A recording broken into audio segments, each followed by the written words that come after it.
വിശേഷങ്ങൾ? എല്ലാവർക്കും സുഖം തന്നെയെന്ന് വിശ്വസിക്കുന്നു. ഞങ്ങളിവിടെ സുഖമായിരിക്കുന്നു. അപ്പൊ ഞാൻ വന്നിരിക്കുന്നത് വളരെ എളുപ്പത്തിൽ തയ്യാറാക്കാൻ പറ്റുന്ന ഒരു ഡിഷായിട്ടാണ്. അതായത് ബട്ടൂര. ബട്ടൂര എന്ന് പറയുമ്പോൾ ഞാൻ ഓൾറെഡി പോസ്റ്റ് ചെയ്തിട്ടുണ്ട്. അത് നമ്മുടെ മൈദ വെച്ചിട്ടുള്ള ബട്ടൂരയാണ്. പക്ഷെ ഞാൻ ഇന്ന് ചെയ്തിരിക്കുന്നത് ഗോതമ്പ് പൊടി വെച്ചിട്ടുള്ള ബട്ടൂര. അപ്പൊ അതിന് കൂടെ എന്താണെന്ന് വെച്ചാൽ ഉണ്ടാക്കാൻ വളരെ എളുപ്പമാണ്, അതേസമയം നല്ല ടേസ്റ്റിയാണ്. അതിന്റെ കൂടെ ഞാൻ സെർവ് ചെയ്തിരിക്കുന്നത് കഴിഞ്ഞ ദിവസം ഉണ്ടാക്കിയിട്ടുണ്ടായിരുന്ന ചോള മസാലയാണ്. അപ്പൊ അത് രണ്ടും സൂപ്പർ കോമ്പിനേഷൻ ആണ് കേട്ടോ. അപ്പൊ എല്ലാവരും തയ്യാറാക്കി നോക്കുക. അതുപോലെ തന്നെ കഴിഞ്ഞ ദിവസം പോസ്റ്റ് ചെയ്തിട്ടുണ്ടായിരുന്ന ഗോബി പറാട്ട ഒരുപാട് പേര് കണ്ടിട്ടില്ല, ട്രൈ ചെയ്തിട്ടില്ല, അത് മറക്കരുത്. അപ്പൊ ഒട്ടും താമസിച്ചാൽ നമുക്ക് എങ്ങനെയാണ് രുചികരമായിട്ടുള്ള ആട്ടാ ബട്ടൂര തയ്യാറാക്കാം എന്ന് നോക്കിയിട്ട് വരാം. ഓക്കെ, അപ്പോൾ നമുക്ക് ആട്ട കൊണ്ടുള്ള സൂപ്പർ ടേസ്റ്റി ആയിട്ടുള്ള അതേസമയം ഹെൽത്തി ആയിട്ടുള്ള ബട്ടൂര നമുക്ക് തയ്യാറാക്കാം. അതിനുവേണ്ടി ഞാൻ ആദ്യം എടുത്തു വെച്ചിരിക്കുന്നത് 250 ml കപ്പിൽ 2 കപ്പ് ആട്ട. നിങ്ങളുടെ കയ്യിലുള്ള ഏത് കപ്പാണോ ആ കപ്പിൽ 2 കപ്പ് ആട്ട കേട്ടോ. അപ്പോൾ ഗോതമ്പ് പൊടി ഞാൻ ഒരു പാത്രത്തിലോട്ട് ഇട്ട് കൊടുത്തിട്ടുണ്ട്. അതിലോട്ട് നമ്മൾ ഏത് കപ്പിലാണോ അളക്കുന്നത് ആ കപ്പിന്റെ 1/4 കപ്പ് റവ. വറുത്ത റവയായാലും കുഴപ്പമില്ല, വറുക്കാത്ത റവയായാലും കുഴപ്പമില്ല. ഈവനായിട്ട് അങ്ങ് മിക്സ് ചെയ്ത് കൊടുക്കുക. റവ എന്തിനാണ് നമ്മൾ ഇതിലിട്ടുന്നതെന്ന് വെച്ച് കഴിഞ്ഞാൽ എൻ്റെ പൂരിയുടെ വീഡിയോയിൽ ഞാൻ പറഞ്ഞിട്ടുണ്ടായിരുന്നില്ലേ, ക്രിസ്പിനെസ് കിട്ടാൻ വേണ്ടിയിട്ടാണ് നമ്മൾ റവ ചേർക്കുന്നത്. ഇനി ഇതിലോട്ട് നമുക്ക് ആവശ്യത്തിന് ഉപ്പ്, പഞ്ചസാര, ബേക്കിംഗ് സോഡ എന്നിവ ചേർക്കണം. ഞാനിതിലേക്ക് ഷുഗർ 1 ടീസ്പൂൺ ചേർത്ത് കൊടുക്കുകയാണ്. 1/2 ടീസ്പൂൺ ഉപ്പ്, ബേക്കിംഗ് സോഡ 1/4 ടീസ്പൂൺ. ഇതെല്ലാം കൂടെ ചേർത്ത് നന്നായിട്ട് അങ്ങ് മിക്സ് ചെയ്യുക. അരച്ചെടുക്കാൻ പറ്റുന്നുണ്ടെങ്കിൽ അത്രയും നല്ല കാര്യം, പക്ഷെ അതിൻ്റെ ആവശ്യമൊന്നുമില്ല. നന്നായിട്ട് ഇതങ്ങ് ഒരു ഫോർക്ക് വെച്ചിട്ടോ കൈ വെച്ചിട്ടോ മിക്സ് ചെയ്ത് കൊടുത്താൽ മതിയാകും. ഇനി ഞാനിവിടെ എടുത്തിരിക്കുന്നത് 1/4 കപ്പ് തൈരാണ്. അതായത് തന്നെ ഈ അടിക്കാത്ത തൈര് 2 ടേബിൾ സ്പൂൺ കണക്ക്. നന്നായിട്ട് ബീറ്റ് ചെയ്തിട്ടുണ്ടെങ്കിൽ കുറച്ചും കൂടെ ലിക്വിഡ് വരും. എന്തായാലും ഇതിലേക്ക് തൈര് വേണം കേട്ടോ. ചിലർ ബേക്കിംഗ് സോഡയ്ക്ക് പകരമായിട്ട് ഈസ്റ്റ് ഉപയോഗിക്കാറുണ്ട്, പക്ഷേ ഞാൻ എൻ്റെ ബട്ടൂരയിൽ ഈസ്റ്റ് ഉപയോഗിക്കാറില്ല. ബേക്കിംഗ് പൗഡർ ഓർ ബേക്കിംഗ് സോഡയാണ് ഉപയോഗിക്കാറ്. ബേക്കിംഗ് സോഡ ഇല്ല എന്നുണ്ടെങ്കിൽ കുറച്ചും കൂടെ കൂടുതൽ, ഇപ്പോൾ 1/2 ടീസ്പൂൺ ബേക്കിംഗ് സോഡയാണെങ്കിൽ 1 ടീസ്പൂൺ ബേക്കിംഗ് പൗഡർ ഇട്ടാലും മതിയാകും.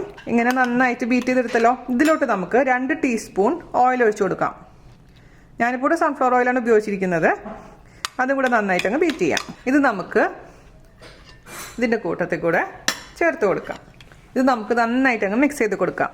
ഇനി ഇതിലേക്ക് ചേർത്ത് കൊടുക്കേണ്ടത് ചെറിയ ചൂടുവെള്ളമാണ്. ഒരുപാട് ചൂടുള്ള വെള്ളമല്ല, ചെറിയ ചൂടുവെള്ളം. ഇതിലേക്ക് കുറച്ച് ഒഴിച്ച് അങ്ങ് മിക്സ് ചെയ്തെടുക്കാം. കാരണം വെള്ളത്തിൻ്റെ അളവ് നമുക്ക് ഒഴിച്ചു കഴിഞ്ഞാൽ മാത്രം പറയാൻ പറ്റുള്ളൂ. അപ്പോൾ ഞാൻ പറയാം എനിക്ക് എത്ര വെള്ളം വേണ്ടി വന്നു എന്നുള്ള കാര്യം. അപ്പോൾ ആദ്യം തന്നെ തൈരും ഓയിലും കൂടിയുള്ള മിശ്രിതം ചേർത്ത് മിക്സ് ചെയ്ത് ഇതുപോലെ അങ്ങ് ആക്കിയെടുക്കുക. അതിനുശേഷം നമുക്ക് ആ വെള്ളം ഒഴിച്ചിട്ട് അങ്ങ് നല്ല സോഫ്റ്റ് ആയിട്ട് അങ്ങ് കുഴച്ചെടുക്കണം. അപ്പോൾ ഞാൻ എനിക്ക് വെള്ളം ഒഴിച്ച് കൊടുക്കുകയാണേ.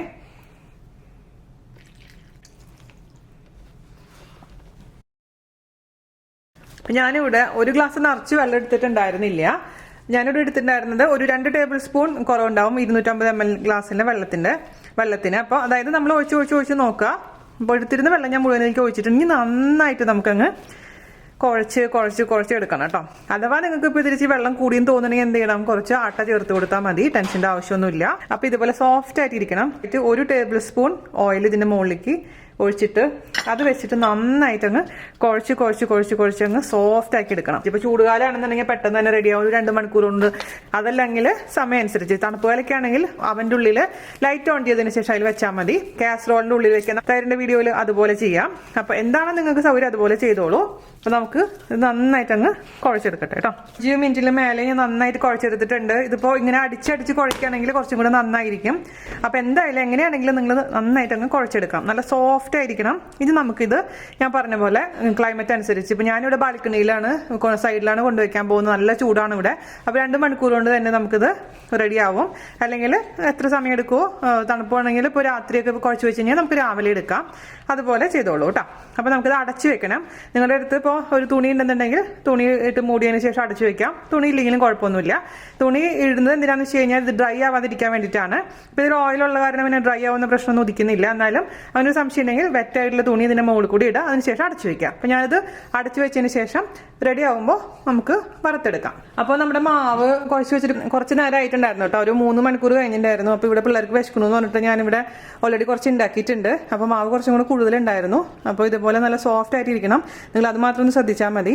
പത്തിരി പ്രസ്സിൽ വേണമെങ്കിൽ പ്രസ് ചെയ്യാം. അതല്ലെങ്കിൽ സാധാരണ നമ്മുടെ ചപ്പാത്തി ഉണ്ടാക്കുന്ന പോലെ പലകയിൽ പരത്തിയിട്ട് ഉണ്ടാക്കാം കേട്ടോ. അപ്പോൾ ഞാൻ 2 തരത്തിലും കാണിച്ചു തരാം. അപ്പോൾ അതിന് വേണ്ടിയിട്ട് നമുക്ക് ചെറിയ ഉരുളകളാക്കിയിട്ട് നമ്മൾ പത്തിരി പ്രസ്സിൽ പരത്തുന്നുണ്ടെങ്കിൽ വട്ടത്തിൽ നമ്മളെ പൂരി പോലെ ഉണ്ടാവുക. അതിന് പകരമായിട്ടൊരു സൂത്രമുണ്ട്.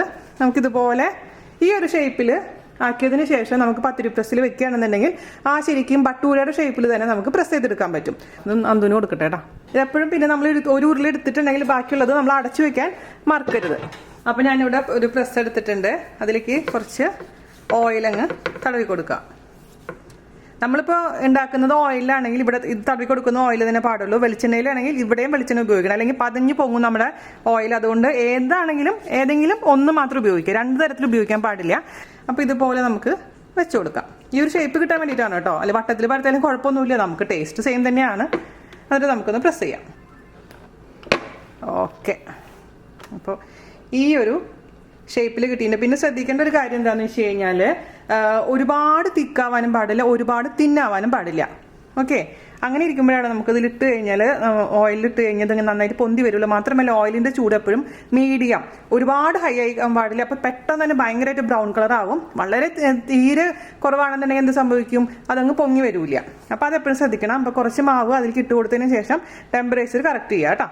എണ്ണ ചൂടാക്കാൻ വെക്കുക. ആ ചൂടായ എണ്ണയിലോട്ട് നമുക്ക് ഇത് ഇട്ട് കൊടുക്കാം. ചൂടായ എണ്ണയിലോട്ട് നമുക്ക് പതുക്കെ ഇത് ഇട്ട് കൊടുക്കാം കേട്ടോ. മീഡിയം ചൂടായിരിക്കുന്ന എണ്ണയാണ്, ശ്രദ്ധിക്കുക. എന്നിട്ട് പതുക്കെ ഇങ്ങനെ കോരി ഒഴിക്കുക. ഇത് നമുക്കിത് തിരിച്ചിടണം.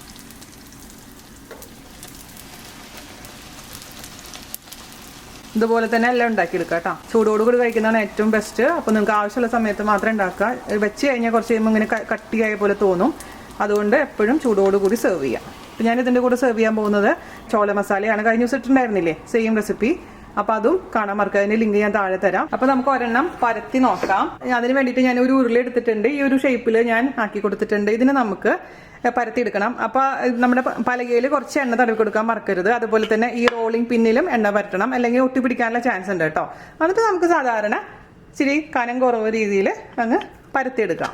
പണ്ട് ഞാൻ പറയായിരുന്നു ഇത് എങ്ങനെയാണ് നമ്മൾ ഇത് ബട്ടൂരക്ക് ഷേപ്പ് ഒന്നും ആലോചിക്കരുത്. എന്നെ പോലുള്ള ആൾക്കാർ വട്ടത്തിൽ പരത്താൻ ശ്രമിച്ചപ്പോൾ നീളത്തിലായിണ്ടാവും.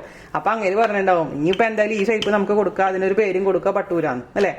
അങ്ങനെ ആവാനാ ചാൻസ് കൂടുതൽ. കാരണം ഞാൻ വട്ടത്തിൽ പരത്തി കഴിഞ്ഞ് ഒരിക്കലും വട്ടത്തിലാവാറില്ല എന്നുള്ളതാണ് സത്യം. പിന്നെ നമുക്ക് മാക്സിമം അങ്ങ് തിന്നാക്കിയിട്ട് ഇതേ ഷേപ്പിൽ പരത്തിയെടുക്കാം കേട്ടോ. അപ്പോൾ ഈ ഒരു ഷേപ്പിൽ നമ്മൾ പരത്തിയിട്ടുണ്ട്. ഇനി നമുക്ക് ഇതും ഫ്രൈ ചെയ്തെടുക്കാം.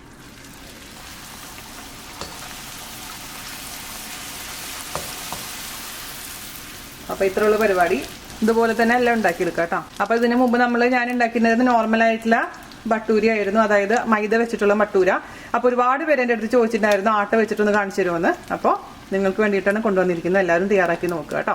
അപ്പോൾ നമ്മുടെ ആട്ട വെച്ചിട്ടുള്ള ബട്ടൂര ഫോട്ടോയിലെടുത്ത് ഞാൻ കൊണ്ടുവന്നിട്ടുണ്ട്. ഞാൻ നേരത്തെ പറഞ്ഞ പോലെ ഇത് നമ്മുടെ സ്വന്തം കഴിഞ്ഞ ദിവസം ഉണ്ടാക്കിയിട്ടുണ്ടായിരുന്ന ചന മസാല. നിങ്ങൾക്ക് വേണ്ടിയിട്ട് നമ്മുടെ ചൂടിങ്ങനെ വരുന്ന നോക്കി